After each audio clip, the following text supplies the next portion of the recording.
हुए अपने मानव जीवन को धन्य बनाएंगे। अपने लोक कल्याण की कथा का श्रवण करते हुए अपने जीवन का कल्याण करें। जय श्री कृष्ण। सभी अपने अपने हस्त में पुष्प ले लेंगे, अपने अपने हाथ में पुष्प ले लेंगे पुष्पांजलि के लिए।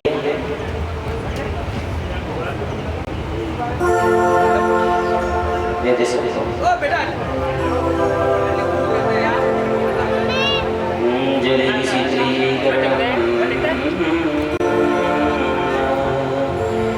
ओम हरि ओम हरि ओम जगदीन जगमय जन्मदेव स्थानि धर्माणि व्रतमन्या सन्नहरिः नागा मयि गानः सजे चतुर्भुर्वे साध्यः शान्तिदेवः हरिः ओम एकदन्ताय विद्महे वक्रतुण्डाय धीमहि तन्नो दन्ति प्रचोदयात्। हरिः ओम नारायणाय विद्महे वासुदेवाय धीमहि तन्नो विष्णुः प्रचोदयात्।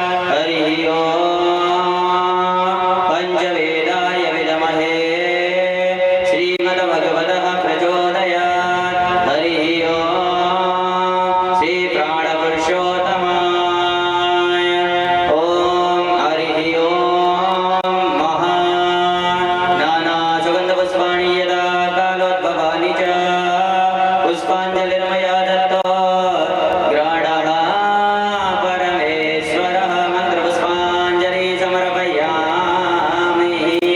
यानि कानि च पापानि जन्मान्ति कृतानि च तानि सर्वाणि नश्यन्तु प्रदक्षिणे पदे पदे।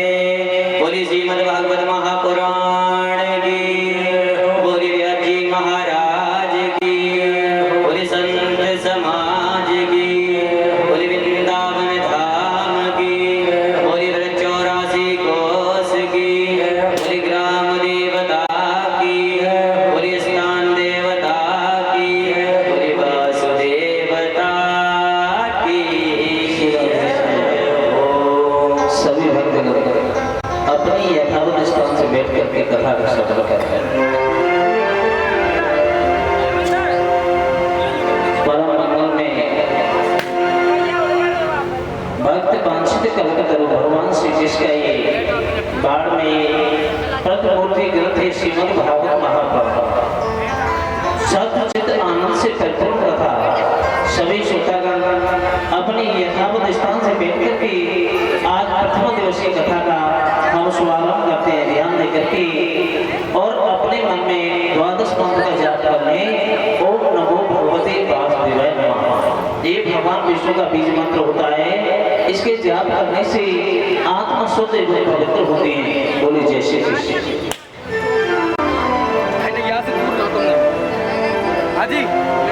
हे भगवानी शंकरो ब्रह्मे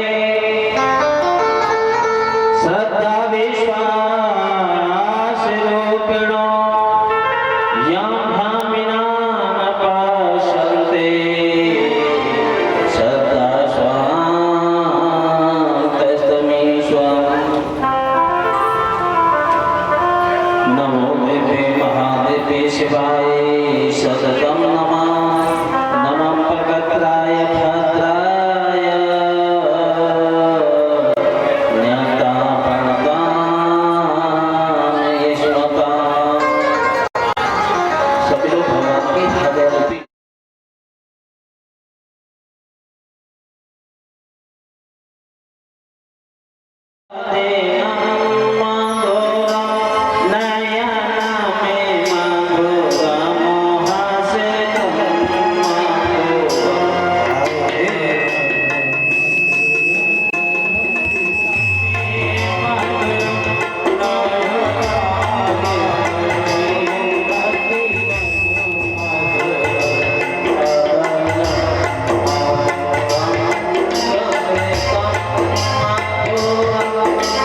Oh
अकारण करुणालय बनवालय भक्त वांछित कल्पतरु भगवान श्री कृष्ण का ये वाणी प्रति गलते श्रीमद् भागवत महापुराण सचित आनंद से परिपूर्ण कथा सभी भक्तगण ध्यान देकर के सुनेंगे।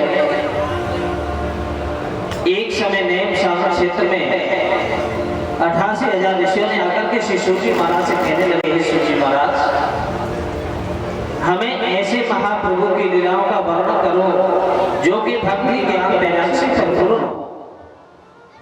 सूजी महाराज के नेत्रों से आंसू आ गए और बड़ी गंभीर वाणी में कहने लगे कि सच्चिदानंद रूपाय विश्वोत्पत्त्यादेहे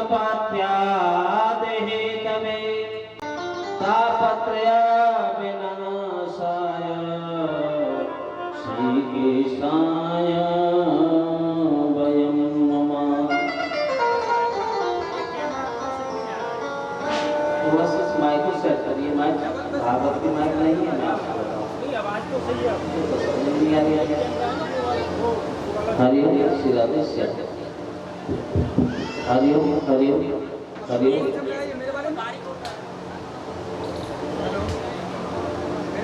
सच्चिदानंद रूपाय, सत माने अविनाशी, चित माने प्रकाश।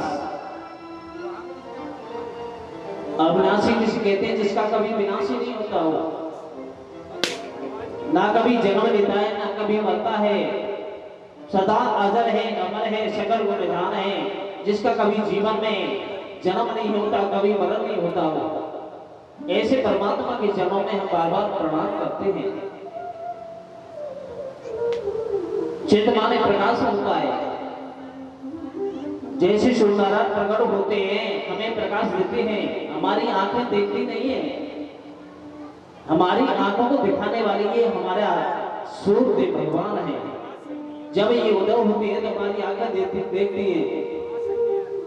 इसी प्रकार हमें बंद कमरे में बंद कर दिया जाए, अंधेरे कमरे में, फिर हमारी आंखें देख नहीं पाएंगी।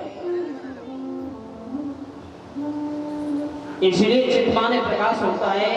ऐसे नारायण भगवान के चरणों में हमें बार बार प्रणाम करना चाहिए और बार बार धन्यवाद करना चाहिए, जिनके एक एक रूप में करोड़ों ब्रह्मांड होते हैं, करोड़ों सूर्य होते हैं।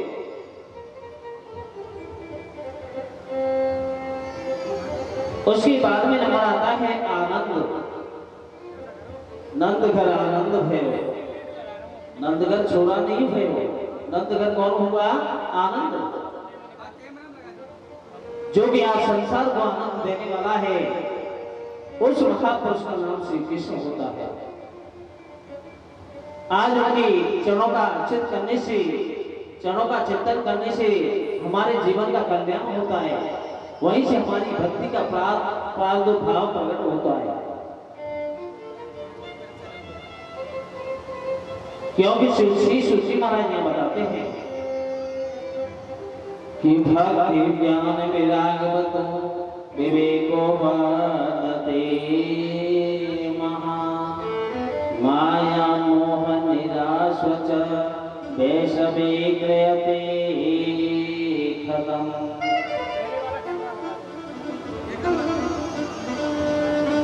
भक्ति कहते किसे? भक्ति किसी पुरुष का नाम होता है या कोई देवी देवता होते हैं। भक्ति भगवान के चरण बिंदों का ही नाम भक्ति होता है। हमें नारायण भगवान के चरणों में चित्त लगाने का ही नाम भक्ति होता है। भक्ति कोई पुरुष नहीं है, कोई देवी नहीं है, कोई देवता नहीं है। आज हमें मानव जीवन में जन्म लेकर के भगवान ने आज हमें मानव जीवन प्रदान किया है। यहाँ पर तुलसीदास बाबा लिखते हैं कि बड़े भाग्य मानस तन पावा सुर तुर सब ग्रंथ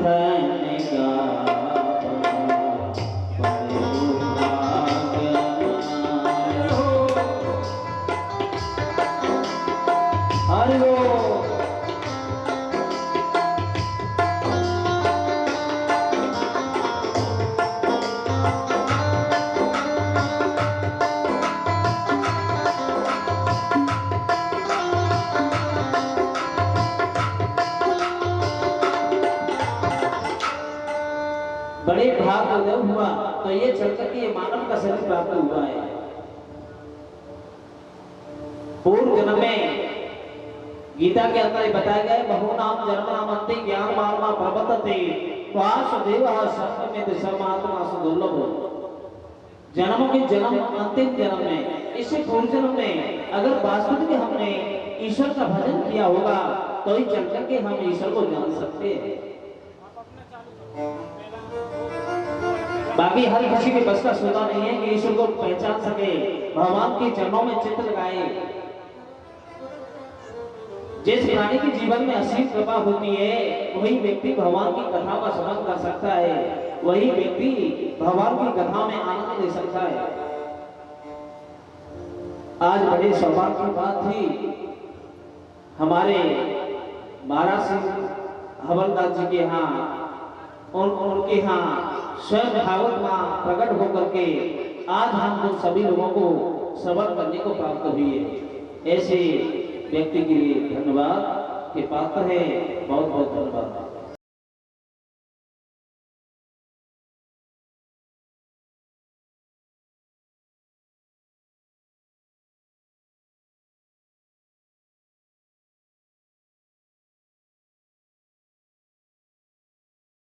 जीवन यापन करता है, यहाँ तक कि अपनी कन्याओं को नीच कुल में बेच देता है। पुत्र पिता को नहीं मानता, पिता पुत्र को नहीं मानता, माता पुत्र को नहीं मानती, पुत्र माता को नहीं मानता, पत्नी पति को नहीं मानती, पति पत्नी को नहीं मानता। आज इस कली के आने से ये विकृतियां हो चुकी हैं। इन विकृतियों से दूर होने के लिए हमें क्या करना चाहिए महाराज?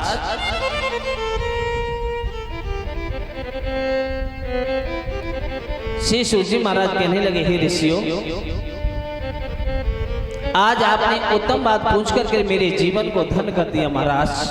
ऐसी बात तो केवल ऋषि मुनि महात्मा पूछते हैं जो कि धर्म कर्म अच्छे कर्मों की मर्यादा में आज भगवान का नाम श्रवण करने को अगर हमें मिल जाए, इससे श्रेष्ठ और क्या हो सकती है। फिर ये श्रीमद् भागवत महापुराण तो गर्ज गर्ज के कहती है कि मैं सभी का कल्याण कर दूंगी। एक बार मुझे सुन करके तो देखो। भागवत कथा को कभी मनोरंजन की दृष्टि से नहीं सुनना चाहिए। भागवत कथा को तो केवल लोक कल्याण की धारा सुनना चाहिए, अपने कल्याण के लिए श्रवण करना चाहिए। यही भागवत जी का लेख है कि श्रीमद्भागवतम नाम प्राण लोक विश्वतम शृणुयच्चा युक्तो मम संतोषिकारकम्।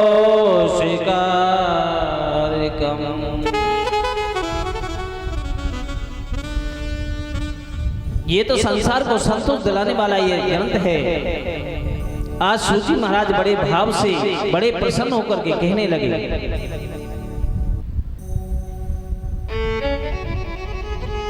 एक समय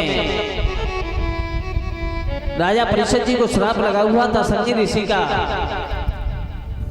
तो श्री सुखदेव जी उन्हें श्रीमद् भागवत कथा का रसपान कराने के लिए पहुंचे। उसी समय देवतागण अमृत का कलश लेकर के आए।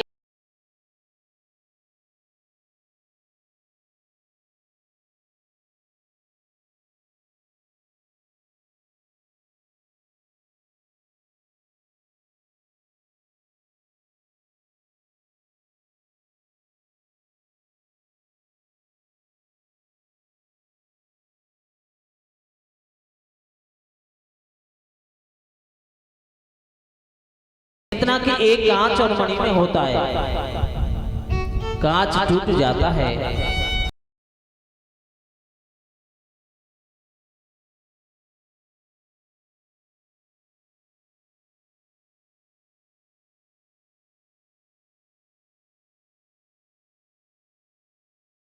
फलम योगेन समाधिना तद फलम लभते सम्यकलो केशव कीर्तनात्मनम्।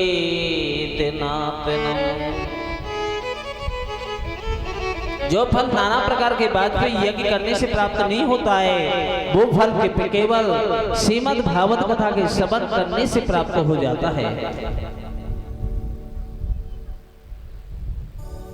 आशा से सूजी महाराज कहने लगे, हे ऋषियों, सभी देवतागण निराश होकर के लौट जाते हैं। उधर में श्री सूजी महाराज 88,000 ऋषिगण बैठे हुए आज उन्हें बताने लगे। एक समय मैं सभी तीर्थों में भ्रमण करने के लिए गया। सभी तीर्थों में जाकर के मैंने देखा, जैसे मैं बद्रीनारायण पे पहुंचा, बद्रीनारायण से लौटते हुए मथुरापुरी के किनारे आया। एक जवान स्त्री है, उसके दोनों पुत्र व्रत हो चुके हैं। उन दोनों पुत्रों का नाम है ज्ञान और वैराग्य। भक्ति ज्ञान वैरागिणाम स्थापनाय प्रयंतता एवं मुक्ता यूह सर्वे वैकुंठम हरे चिंतनम। उस भक्ति माता के दोनों पुत्रों का नाम है ज्ञान और वैराग्य। ज्ञान वैराग्य व्रत हो चुके हैं। माता जवान है, पर लेकिन उनके दोनों पुत्र व्रत हैं। लंबी लंबी सांसें ले रहे हैं। माता के दोनों नेत्रों से आंसू बह रहे हैं। देवर्षि नारद जी ने जाकर के कहा, हे माता, आपके दोनों नेत्रों से आंसू आ रहे हैं, इसका कारण मैं जान सकता हूं? भक्ति माता रोते हुए कहने लगी, हे देवर्षि नारद, मैं तो जवान हूं, पर लेकिन मेरे दोनों पुत्र व्रत हो चुके हैं। इन्हें जागृत करने के लिए मुझे अच्छे संत की जरूरत है। देवर्षि नारद जी ने गीता का पाठ किया, वेद वेदांत का पाठ किया। खड़े तो होते हैं, लेकिन फिर पुनः गिर जाते हैं। वेद वेदांते च घोषे च गीता पाठे प्रबोधितम्। वेदांत का पाठ किया, गीता का पाठ किया, जागृत होते हैं, खड़े होते हैं, फिर गिर जाते हैं। यह देख करके देवर्षि नारद जी उदास होकर के आज बद्रीनारायण में जाकर के बैठ जाते हैं। उधर में ब्रह्मा जी के और पुत्र सनक सनंदन सनातन सतकुमार चारों भाई भ्रमण करते हुए बद्रीनारायण में आए। आकर के देवर्षि नारद जी को प्रणाम किया। हे देवर्षि नारद, आपकी चेहरे की उदासी देखकर के मुझे चिंता होती है। आपकी उदासी का कारण मैं जान सकता हूं?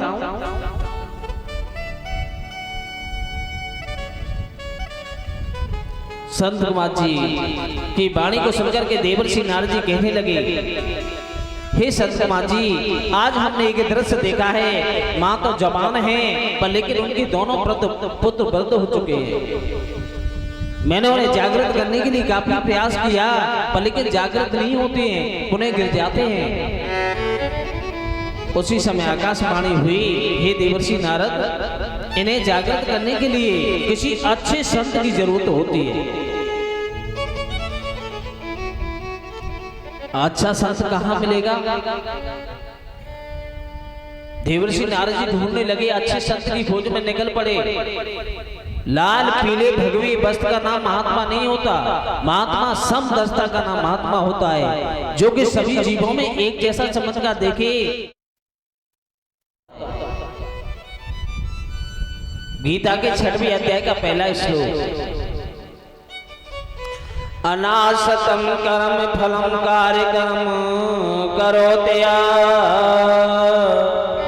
सन्यासी च योगी च निर्गुणम चाक्रया। जो कर्म फल का आश्रय लेकर के जो कर्म करता है, वो वास्तव में न सन्यासी होता है, न वास्तव में योगी होता है। कर्म फल की आसक्ति का त्याग करने वाले प्राणी योगी संत महंत मुनि होता है। वासुदेवः सर्वमम, सर्वम माने संसार होता है, पर लेकिन संसार कुछ नहीं है तो केवल वासुदेव ही वासुदेव है।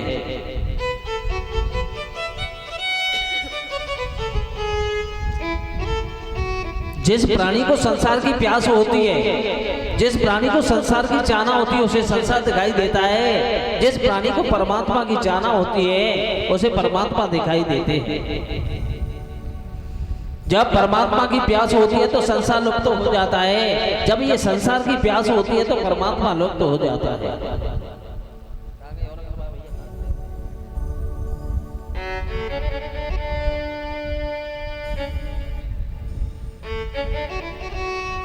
जब केवल ईश्वर की चाहना होती है तो संसार लुप्त होकर के केवल वासुदेव वासुदेवी वासुदेव दिखाई देते हैं।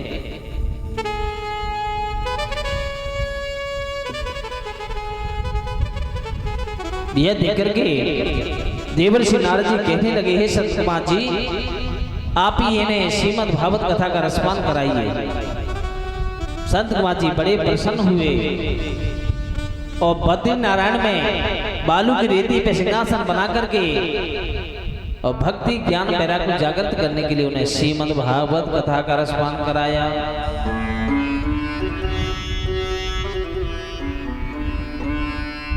जैसे उन्होंने श्रीमद् भागवत कथा का रसपान किया, दोनों पुत्र उनके जागृत हो गए, जवान हो गए। आज भक्ति माता का कल्याण हो गया।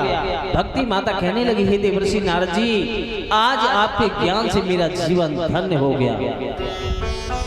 देखिए नारद किसे कहते हैं? नारद उसे कहते हैं जो सभी को ज्ञान देता हो, सभी का मार्गदर्शन करता हो, उसी का नाम नारद होता है। जिसकी बात कभी समाज में रद्द नहीं होती है, उसी का नाम नारद होता है।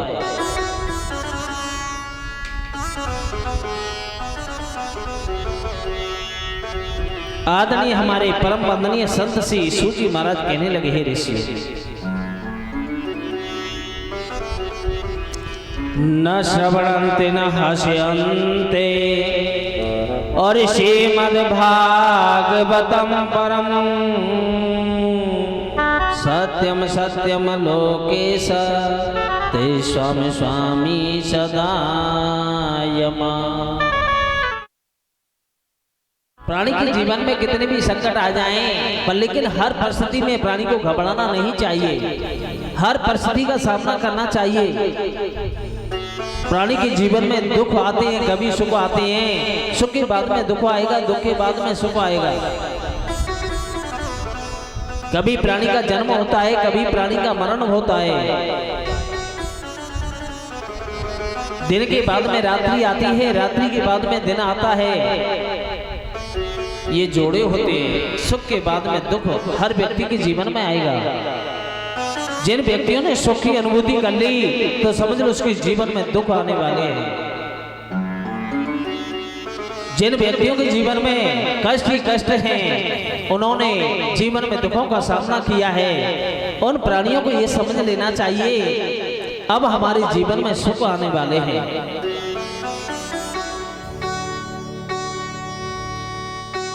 क्योंकि भागवत जी में लिखा हुआ है कि कर्मणा जायते जंतो कर्मणे पापिलीयते सुखम दुखम भयं क्षेवम कर्मणे पाभिपद्यते। क्योंकि प्राणी का जन्म भी कर्म से होता है, प्राणी का मरण भी कर्म से होता है, प्राणी को सुख भी कर्म से मिलते हैं, प्राणी को दुख भी कर्म से मिलते हैं। जैसा प्राणी कर्म करेगा उसी के अनुसार उस प्राणी को जीवन को सुख दुख भोगने पड़ेंगे। यही बात हमारे गोस्वामी जी महाराज ने लिख दी।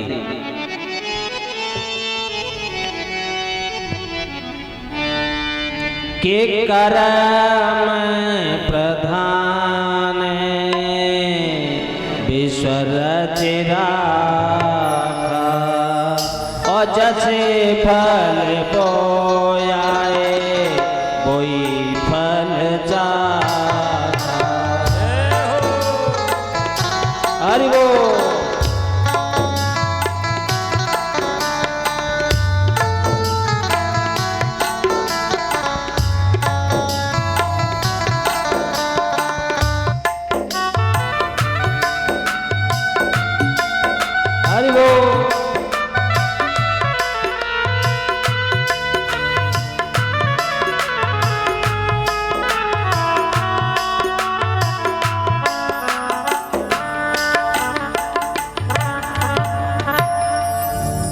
प्रधान क्या है? कर्म प्रधान है। तो ये कर्म ही एक प्रधान होता है। जैसा प्राणी कर्म करेगा उसी के अनुसार उस प्राणी को जीव को भोग भोगना पड़ेगा। हर व्यक्ति की आयु 60 वर्ष, 70 वर्ष, 80 वर्ष, 90 वर्ष, उसके बाद में उसकी मृत्यु हो जाती है। अगला जीवन उसका काय का मिलता है किसी को पता नहीं होता है। आज आपके पास सारी जीवन में सुख की अनुभूति आपने कर ली, धन दौलत माया आपके पास है, गाड़ी घोड़े जमीन जायदाद, हो सकता है अगले जीवन में आपको नहीं मिले। अगर आपने श्रेष्ठ कर्म किए होंगे तो सुनिश्चित ही आपको अच्छा मिलेगा। अगर आपने जीवन में हिंसा किए, पाप कर्म किए, हर किसी का दिल दुखाया है, तो समझ लो अगला जीवन हमारा नरक का होने वाला है।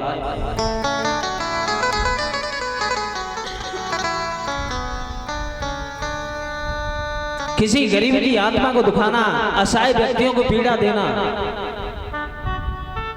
ये सबसे बड़ा अपराध होता है। कभी किसी की आत्मा में कष्ट नहीं देना चाहिए, यही प्राणी का सर्वोत्तम धर्म होता है। कभी किसी के साथ अन्याय नहीं करना चाहिए। सत्य के मार्ग पर रहकर के जीवन यापन करना ही प्राणी की सर्वोत्तम भक्ति होती है। क्योंकि भागवत जी में लिखा हुआ है कि सत्यम नास्त तपः शोचम दया दानम न वेद्यते उदरमिणो जी पापराका हितम कोटि भाषण। अगर किसी गरीब असहाय व्यक्ति से हमने 10 गाली दे दी, वो सुन के चला जाएगा, आपसे कुछ नहीं कहेगा, क्योंकि वो गरीब है, असहाय है। पर लेकिन किसी गरीब व्यक्ति ने अगर आत्मा से अगर आपको मन ही मन में एक गाली दे दी, तो समझ लो आपका सर्वनाश हो जाएगा।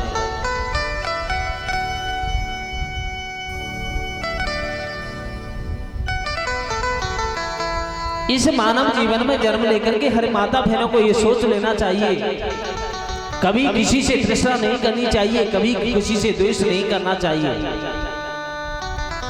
कभी किसी से बैर नहीं करना चाहिए। क्योंकि बैर करना ये बहुत ही हानिकारक होता है।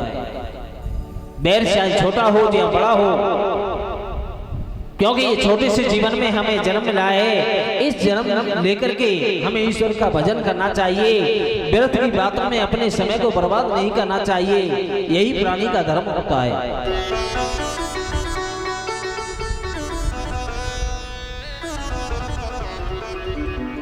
क्योंकि श्री सुजी महाराज यहाँ बताते हैं कि अहम भक्तिरत ख्याता इमो में तनयो मतो ज्ञान वैराग्य ना मानो काल योगे न जरो।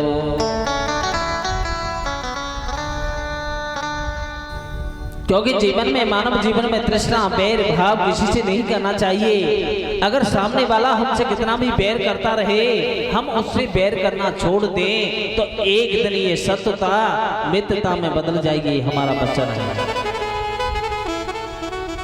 चाहे कोई हमसे कितनी भी गाली दे, कितना भी तृष्णा करे, बैर करे, हम किसी से ना करें। यही तो हमारा धर्म है।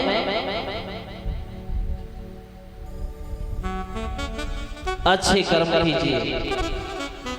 माता बहनें सदा अपने पति की सेवा करना ही उनका सर्वोत्तम भक्ति होती है। यही उनका व्रत होता है, यही उनकी प्रतिज्ञा होती है।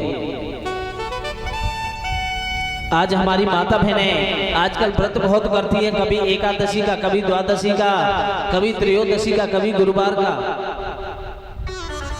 शाम को पति काम करके लौट करके आया, आकर के आवाज लगाई, सुनो जी एक लोटा जल का भर के दीजिए। तो कि तुम्हें पड़ी है एक लोटा जल की, मैंने तो आज एकादशी का व्रत किया है, मुझसे तो खड़ा हो नहीं हुआ जा रहा। ये काय का व्रत है? ये कोई व्रत नहीं है। क्योंकि तुलसीदास बाबा ने बड़ी बढ़िया बात लिख दी। माता बहनों का सबसे बढ़िया व्रत कौन सा होता है?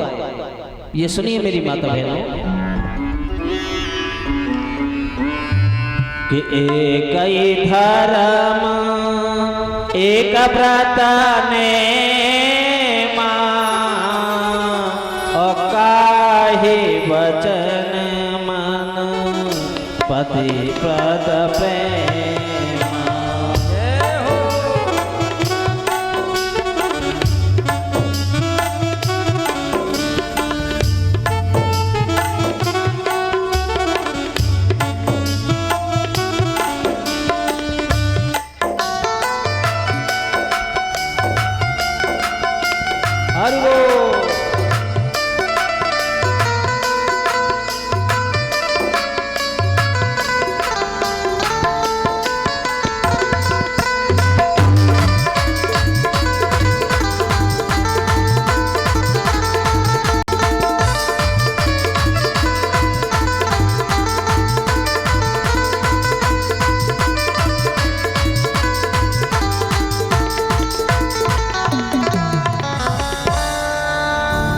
एक ही धर्म है, एक ही व्रत है, एक ही नेम है। सदा अपने पति की चरणों की सेवा करना ही ये माता बहनों का सबसे श्रेष्ठ व्रत होता है। व्रत माने प्रतिज्ञा। जीवन में अच्छी प्रतिज्ञा कीजिए, मैं जीवन में झूठ नहीं बोलूंगा, ये व्रत होता है। जीवन में ये प्रतिज्ञा कीजिए, मैं सदा अपने पति की चरणों की सेवा करूंगी, ये मेरा व्रत होता है। जीवन में ये प्रतिज्ञा कीजिए, सदा मैं अपने माता पिता के चरणों की सेवा करूंगा। इससे श्रेष्ठ व्रत और क्या हो सकता है मेरे भक्तों। यही तो मानवों का धर्म होता है, यही उनका कर्म होता है।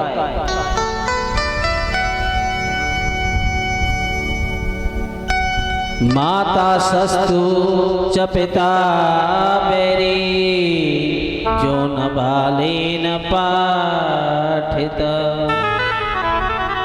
जो माता पिता बालकों के शत्रु होते हैं, जो अपने बच्चों को उच्च शिक्षा नहीं दिलवाते, अच्छे संस्कार नहीं देते। अपने बच्चों में, संतान के अंदर संस्कार देना ये माता पिता का कर्म होता है। माता पिता चाहें अपने बच्चों को महात्मा बना सकते हैं, माता पिता चाहें अपने बच्चों को राक्षस बना सकते हैं। हर कोई चाहता है कि मेरा बच्चा पढ़ लिख करके टीचर बनना चाहिए, कोई सोचता है मेरा बच्चा आईपीएस अधिकारी होना चाहिए, कोई सोचता है मेरा बालक इंजीनियर होना चाहिए, कोई सोचता है मेरा बालक पटवारी होना चाहिए। पर लेकिन कोई ये इस बात को नहीं सोचता कि मेरा पुत्र महात्मा होना चाहिए।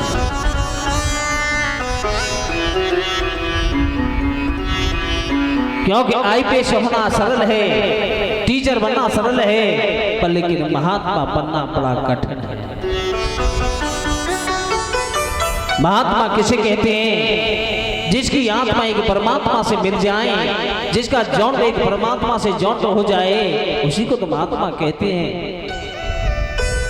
साधु की परिभाषा क्या होती है? जो बिगड़ी हुई काम को साध दे, उसी का नाम साधु होता है। ऋषि का नाम रिसर्च करने वाले को ऋषि कहते हैं। संत उसे कहते हैं जो सत्य से जौन करा दे, सत्य से मिलन करा दे, उसी का नाम तो संत होता है।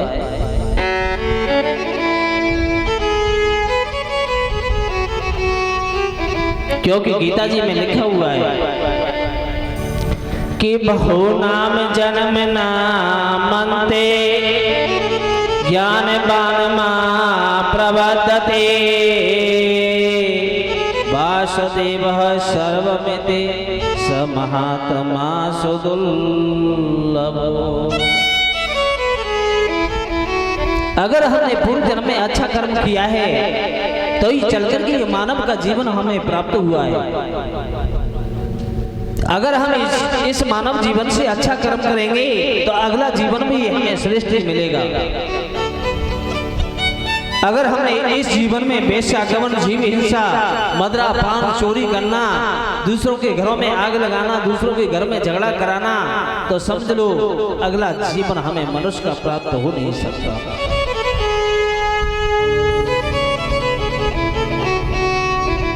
श्री सूजी महाराज कहने लगे, हे ऋषियों, एक तुंगभद्रा नदी के किनारे एक आत्मदेव नाम के एक ब्राह्मण रहते थे। उनकी पत्नी का नाम था धुंधली।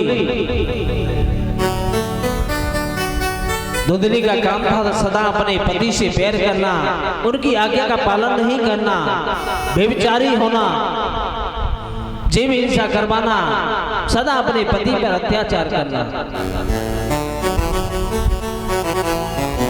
माता बहनों को ये सोचना चाहिए, हमारा पति दिन भर मजदूरी करके 300, 400, 500, 1000 रुपये कमा करके लाता है, कितनी कड़ी मेहनत करके लाता है। आज हमें उनके धन का सदुपयोग करना चाहिए। सदा अपने पति के चरणों में रह करके उनकी सेवा करते हुए अपने जीवन यापन करना, यही माता बहनों का धर्म होता है।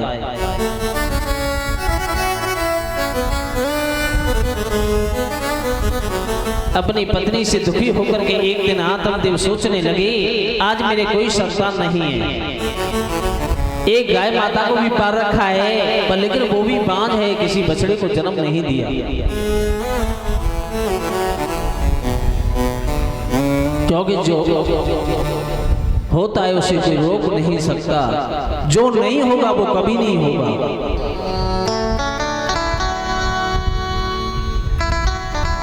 एक दिन पत्नी के गले से दुखी होकर के आत्मदेव आत्महत्या करने के लिए एक जंगल में पहुंचे। एक सरोवर के निकट में जाकर के बैठ जाते हैं और सोचने लगे, मुझे इस सरोवर में कूद करके आत्महत्या कर लेनी चाहिए। उसी समय भगवान की कृपा से, नारायण की कृपा से एक संत आए। संत जी ने आज उस ब्राह्मण को देखकर के, उनके चेहरे को देखकर के पढ़ लिया और कहने लगे, ओम नमो ब्राह्मण देवाय गो ब्राह्मण हिताय च जगदुत्याय कृष्णाय श्री गोविंदाय नमो नमः। हे ब्राह्मण देव, आपके चेहरे की उदासी को देख करके हमें चिंता होती है। आपके दुख का कारण क्या हो सकता है महाराज? ब्राह्मण देव कहने लगे कि मोज्जा ज्ञान प्रजारूपम बलिष्ठता कर्मणो गते विवेकम तो समासाद्यम त्यज संसारे भाषणम। तो हे महाराज, मेरे जीवन में इतना संकट है, उस संकट का वर्णन मैं नहीं कर सकता। मेरी पत्नी राक्षसनी आज मुझे दिन भर परेशान करती है, मुझे जीवन जीने नहीं देती है। मैंने गौ माता को पाला है, वो भी बांझ है, किसी बछड़ी को जन्म नहीं दिया। आवाज समझ में आ रही है सभी की? आवाज समझ में आ रही है भैया सभी की? आ रही है?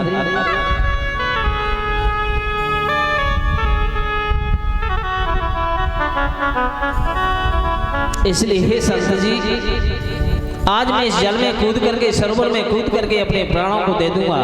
आज मैं आत्महत्या करना चाहता हूं महाराज। महात्मा जी कहने लगे, हे ब्राह्मण देव, आप तो एक परमित भाषी ब्राह्मण हैं, आत्महत्या करना एक अपराध होता है, इसलिए आत्महत्या किसी भी प्राणी को जीवन में नहीं करना चाहिए। जो व्यक्ति आत्महत्या करते हैं, जब तक उनकी आयु पूर्ण नहीं होती है, जब तक उनकी आत्मा भटकती रहती है। ये भागवत जी का लेख है कि धन्य भागवते वार्ता प्रेत पीड़ा विनाशिनी सप्तावपि तथा धन्यम कृष्ण लोकम फल प्रदम। क्योंकि वो आत्मा प्रेत बन जाती है और जब तक भटकती रहती हैं, जब तक उनकी आयु पूर्ण नहीं होती है।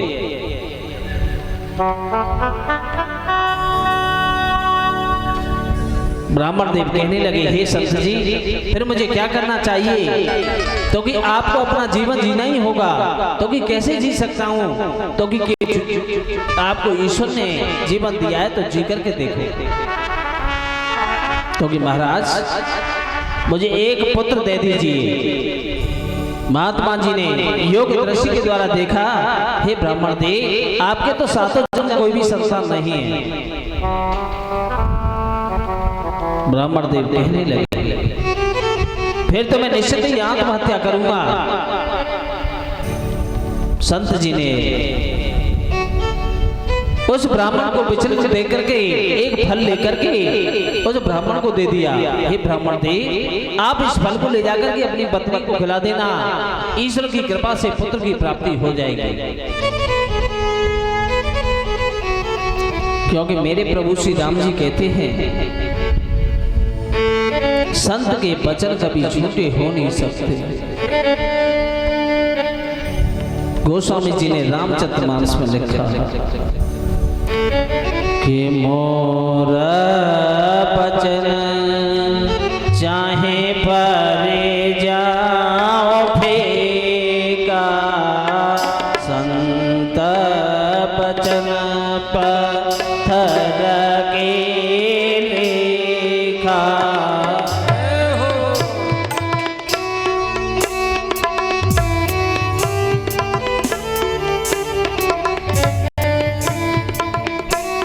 हरि बोल।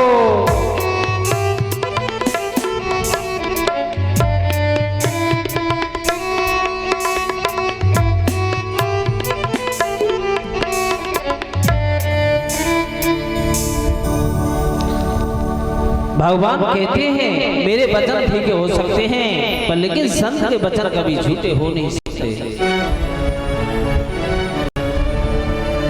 आत्मदेव ने उस फल को ले जाकर के अपनी पत्नी को जाकर के दे दिया। उनकी पत्नी धुंधली कहने लगी, हे स्वामी, आप इस फल को लेकर के कहां से आए? तो कि कहने लगे, मैंने एक महात्मा जी से फल लिया है, ईश्वर की कृपा से आपको पुत्र की प्राप्ति हो जाएगी। धुंधली दुखी हो गई, उस फल को लेकर के छुपा दिया। दिन भर चिंताएं करने लगी, सोचने लगी, अगर मैंने इस फल को खा लिया तो मुझे प्रसव पीड़ा होगी। अगर मैं ये भी कर लिया, गर्भ धारण करूंगी तो 9 महीने तक बालक को पेट में कैसे रखूंगी? अगर ये भी मैंने कर लिया, अगर बालक पैदा हो गया तो मलमूत्र से मेरे वस्त्रों को गंदा कर देगा, ये मैं स्वीकार नहीं करूंगी। धिक्कार है उस धुंधली के लिए, आज अपने पति से छल कर दिया, उस फल को छुपा दिया। एक दिन उसकी बहन आई, आकर के कहने लगी, बहन आपके जीवन में क्या संकट है? बोली, बहन मेरे पति ने एक फल लाकर के कहीं से दिया है, इस फल को खाने से मैं गर्भवती हो जाऊंगी, पर लेकिन मैं इस फल को खाना नहीं चाहती। तो कि आप चिंता नहीं करें, इस फल को गौमाता को खिला दीजिए, मेरे 1 महीने का गर्भ है, जैसे ही मेरे पुत्र की प्राप्ति होगी मैं आपको प्रदान कर दूंगी। तो लेकिन मुझे क्या करना चाहिए? अब तो उसने अपने उदर से वस्त्रों को बांधना प्रारंभ कर दिया, झूठ मूठ को अपने पति से कह दिया कि मैंने गर्भ को धारण कर लिया है।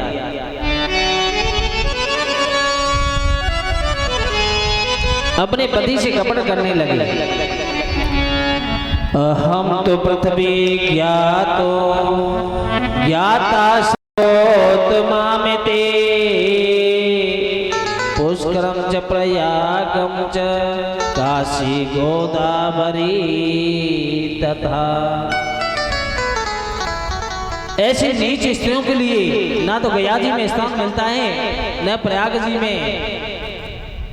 जब जो माता बहनें अपने पति का सम्मान नहीं करती हैं, उनका देवता भी सम्मान नहीं करते, उन्हें किसी भी लोक में स्थान नहीं मिलता है।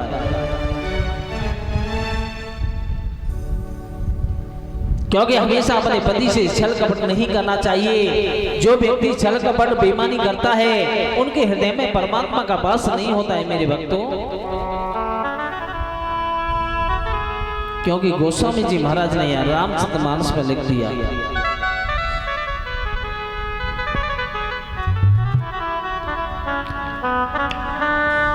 कितने के कपट दम नहीं माया और तिने के हृदय बसे रघुराया।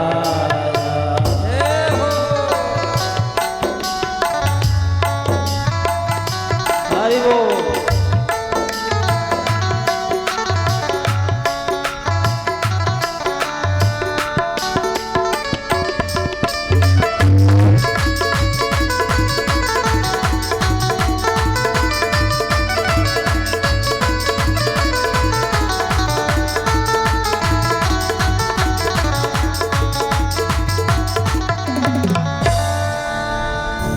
कि श्रीमद् भागवतम नाम प्राणलोक विश्वत शृणुयच्छिदायुक्तो मम संतोषिकारकम्।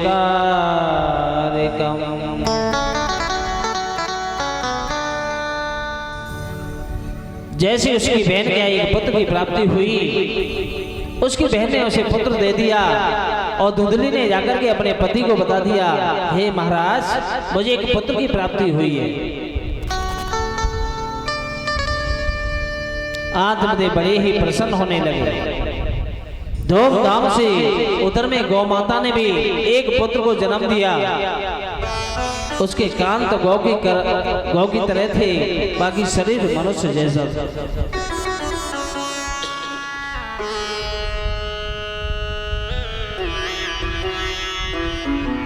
आत्मदेव ने जो गौ माता से एक पुत्र ने जन्म लिया उसका नाम गोकर्ण रख दिया। उस बालक का भी नामकरण करने लगे। उसी समय धुंधली आई, आकर के कहने लगी, हे महाराज मैं अपने पुत्र का नामकरण मैं स्वयं करूंगी। तो कि जैसी आपकी इच्छा। धुंधली ने अपने पुत्र का नाम धुंधकारी रख दिया।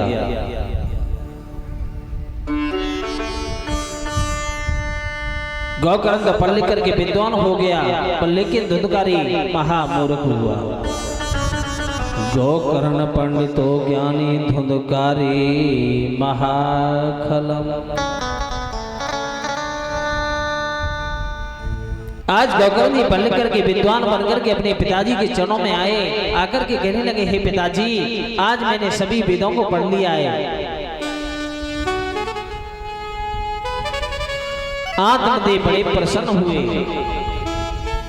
उधर में धुंधकारी ने भी अब तो आतंक मचाना शुरू कर दिया। कहीं चोरी करता है, कभी वेश्या गमन करता है, कभी मदरापान करता है, कभी जीव हिंसा करता है।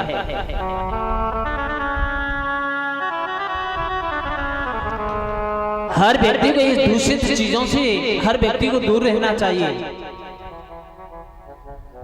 व्यक्ति कहता है मैं बीड़ी पीता हूं, पर लेकिन बीड़ी पीने वाला बीड़ी को नहीं पी सकता है, उल्टा बीड़ी ही उसे पी जाती है। शराब पीने वाला व्यक्ति समझता है मैं शराब पीता हूं, ये सोचना उसका भ्रम है, उल्टा शराब उसे पी जाती है। गांजे पीने वाला व्यक्ति समझता है मैं गांजा पीता हूं, पर लेकिन उल्टा गांजा उसे पी जाता है। अगर पीना है मेरे भक्तों तो पी लीजिए मेरी भागवत कथा को। कि पिबत भागवतम रसमालय मोरो रसिका भवे भावुका। भागवत में इतना रस है, जितना ऐसे पियोगे उतना ही आनंद आएगा। श्रीमद् भागवतम नाम प्राणलोक विश्वत शृणुयच्छिदायुक्तो मम संतोषिकारकम्।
दुधकारी आतंक मचाने लगे, जीव हिंसा करने लगे, मदरापान करने लगे, वेश्यागमन करने लगे। उनके अत्याचार से दुखी होकर के एक दिन आत्मदेव घर से निकल करके और जंगल में जाकर के तपस्या करते हुए अपने शरीर का परित्याग कर दिया। गौकर्ण जी तीर्थ यात्रा के लिए चले गए और ईश्वर का भजन करने लगे। तो सभी हमारे साथ मिलकर के बोलेंगे, गोविंद मेरो है, गोपाल मेरो है, गोविंद मेरो है, गोपाल मेरो है, शेरे बांके बिहारी नंद लाल मेरो है, श्री बांके बिहारी नंद लाल मेरो है, गोविंद मेरो है, गोपाल मेरो है, मेरो है, गोपाल मेरो है। सभी भक्तगण मीठी मीठी तालियां बजाते हुए हरि बोल।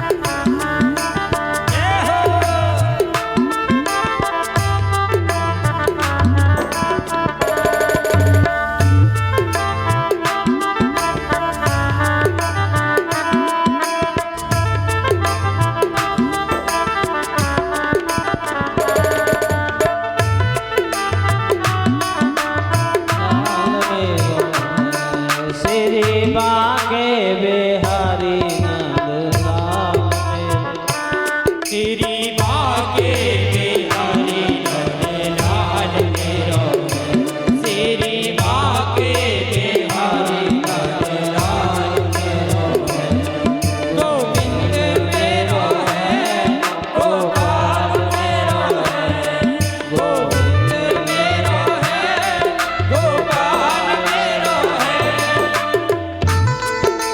सभी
बोले वृंदावन बिहारी लाल की जय जय जय श्री राधेश्याम। श्री सूजी महाराज कहने लगे हे ऋषियों, एक दिन उस राक्षस धुंधकारी ने आकर के अपनी माता से कहने लगे, हे माता आप हमें धन बताइए। माता कहने लगी, बेटा मैं आपको कल धन बता दूंगी।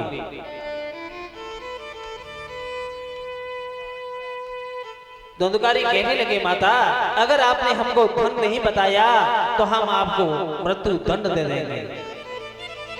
माता सोचने लगी, विचार करने लगी, अगर मैं पुत्र के हाथों से मेरी मृत्यु हो गई, आने वाले युग ये कहेगा एक पुत्र ने अपनी मां को मार दिया। आज माता धुंधली रात्रि कोई निकल करके एक गहरे अंधेरे कुएं में जाकर के गिर करके अपने प्राणों को छोड़ दिया।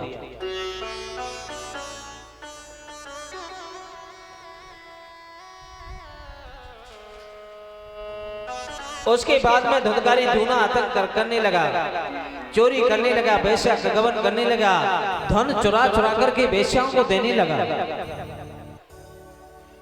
भाइयों ये बात जीवन में उतार लेनी चाहिए, ये वेश्या कभी किसी की हितैषी नहीं होती है।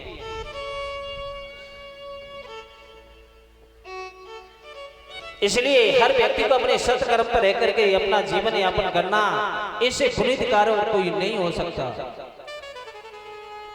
मेहनत की कमाई से अगर हमें एक रोटी मिल जाए वही अमृत के समान होता है। दूषित धन से अगर हमें 56 प्रकार के व्यंजन भी मिले तो वो एक विष के समान होते हैं।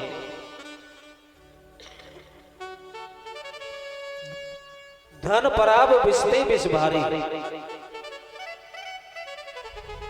पराया धन एक विष के समान होता है। हाँ, हर व्यक्ति को पराई कर्म करना चाहिए, अच्छे कर्म करना चाहिए, दूसरों के हित के लिए कर्म करना चाहिए, दूसरों का भला करना चाहिए। ये गोस्वामी जी महाराज ने लिख दिया कि परहित सरेश धर्म नहीं भाई, पर पीड़ा सम नहीं आधमाई।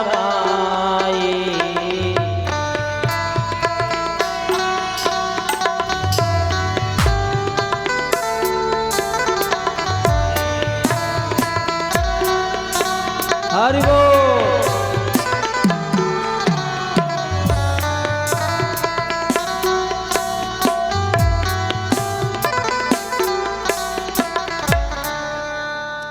पराई कर्म करना, दूसरों की सेवा के लिए हित के लिए काम करना, यही प्राणी का श्रेष्ठ कर्म होता है। कर्म उसे कहते हैं जो वेद शास्त्रों के आधार से जो क्रियाएं की जाती हैं वो कर्म होता है।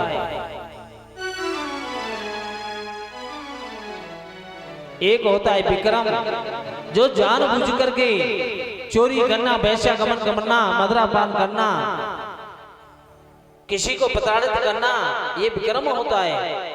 एक होता है अक्रम, जैसे आपके सर के बाल सफेद हो गए, आप रोक नहीं सकते। आप वृद्ध अवस्था को प्राप्त हो रहे हैं, आप रोक नहीं सकते, अक्रम है। आपके मुंह से 3200 दांत बाहर आ गए, आप रोक नहीं सकते, अक्रम है। आपकी कमर 3 जगह से टेढ़ी मेढ़ी हो गई, आप रोक नहीं सकते, अक्रम है।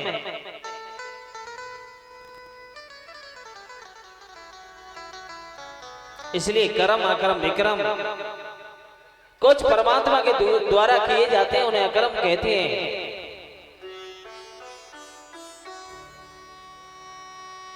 यदि पुष्टतया पाले प्रेता श्रवणं कुरु वश्यमायते, यदा मुकुंदो भगवान क्षमा त्वक्ता इस पदम गता।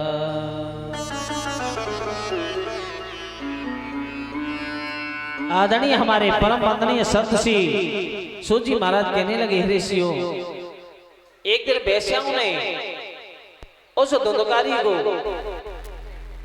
खटिया में बांध करके रस्सियों से बांध करके अग्नि लगा दी और अग्नि लगा देने से उसे मार दिया। एक दिन गोकर्ण जी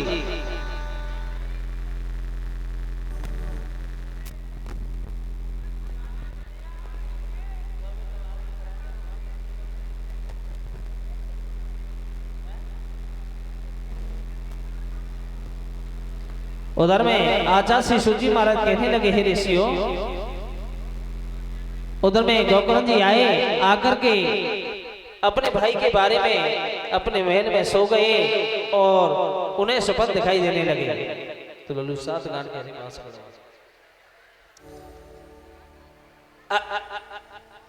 उसी समय धुंधकारी दिखाई देने लगे, कभी प्रेत के रूप में, कभी घोड़े के रूप में, कभी भैंसे के रूप में।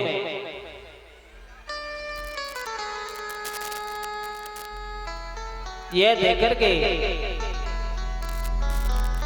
गोकर्ण जी ने सूर्यनारायण भगवान की 3 महीनों तक तपस्या की। सूर्यनारायण भगवान कहने लगे, हे गोकर्ण जी, आप अपने भाई को श्रीमद् भागवत कथा का रसपान कराइए। तो पहले दिन की भागवत कथा हुई, बांस की पहली गांठ चढ़क गई। जब दूसरे दिन की कथा हुई तो बांस की दूसरी गांठ चढ़क गई। तीसरे दिन की कथा हुई तो बांस की तीसरी गांठ चढ़क गई। जब चौथे दिन की कथा हुई तो बांस की चौथी गांठ चढ़क गई। इसी प्रकार सप्तम दिवस की कथा में बांस की 7 गांठ चटक गई। एक विमान आए और धुंधकारी को बिठाल करके ले गए।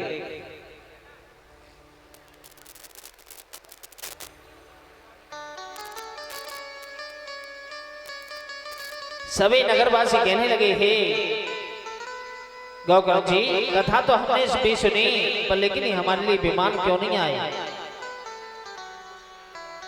तो यहाँ गोकर्ण जी कहने लगे कि श्रवणम कीर्तनम वेशोहा इसमम पाद सेवनम अर्चनम वंदनम दास्यम संख्यम आत्मनिवेदनम।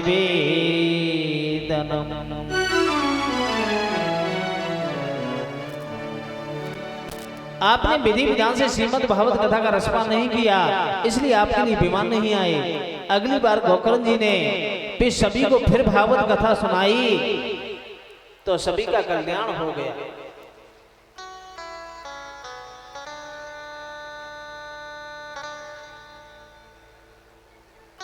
है बिंदर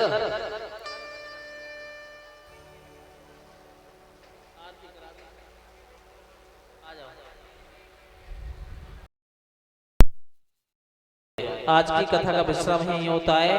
कल सायं 4 बजे तक सभी भक्तगणों से निवेदन है, अधिक से अधिक संख्या में आकर के इस पवित्र अमृतमयी श्रीमद् भागवत कथा का